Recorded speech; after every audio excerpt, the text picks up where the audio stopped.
Salut les spirites. Nouvelle vidéo dans ma voiture. Je dois avouer que la conduite m'inspire des petits flashs, des petites idées par-ci par-là. Et donc celle-là, je tenais à vous la partager en direct. J'aime faire le parallèle aussi de la méditation avec la conduite.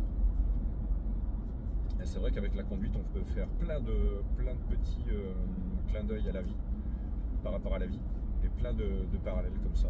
Et je voulais vous faire aujourd'hui la comparaison avec la méditation. En fait, si vous méditez, vous allez avoir des pensées qui vont vous traverser, ce qui est totalement humain et normal. Vous allez avoir des pensées à propos de votre passé. Ça peut être des souvenirs, des blessures passées, voilà, tout ce qui se rapporte au passé. Et dans la conduite, de la même façon, vous avez un rétroviseur.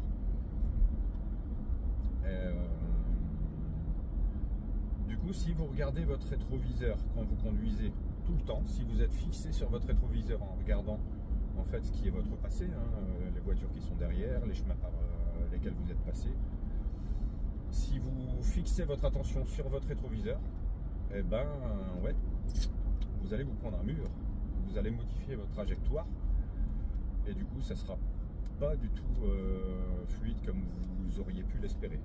Donc c'est un peu la même chose pour la méditation. Si vous vous focalisez sur vos souvenirs, sur votre passé, et ben du coup vous allez rester bloqué, vous allez passer à côté de la fluidité qui est censée vous apporter la méditation.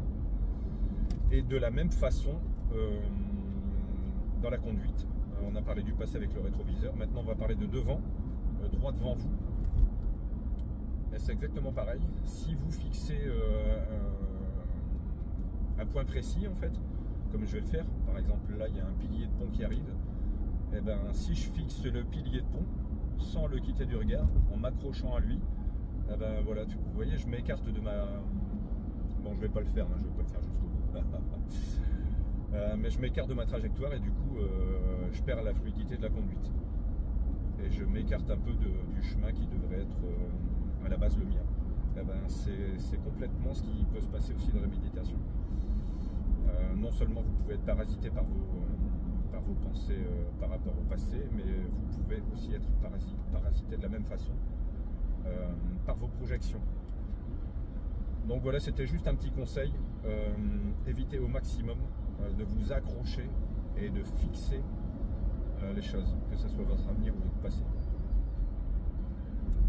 Les choses sont là de toute façon, comme je le dis, le rétroviseur est là. Même en regardant devant, on voit les voitures indirectement dans le rétroviseur avec notre champ de vision. Elles sont là, mais on ne s'y accroche pas en fait. Et pareil pour le regard droit devant, en fait, ce qui est bien, c'est de regarder la globalité et de ne pas fixer par exemple le camion qu'il y a devant, ou le pilier de pont, ou je ne sais quoi. Donc les choses sont présentes telles quelles, les pensées sont là, mais encore une fois, ne pas s'y accrocher les spirites. Voilà, je vous fais des gros bisous et je vous donne rendez-vous à un prochain rendez-vous de la conduite avec moi-même. Tchuss, salut.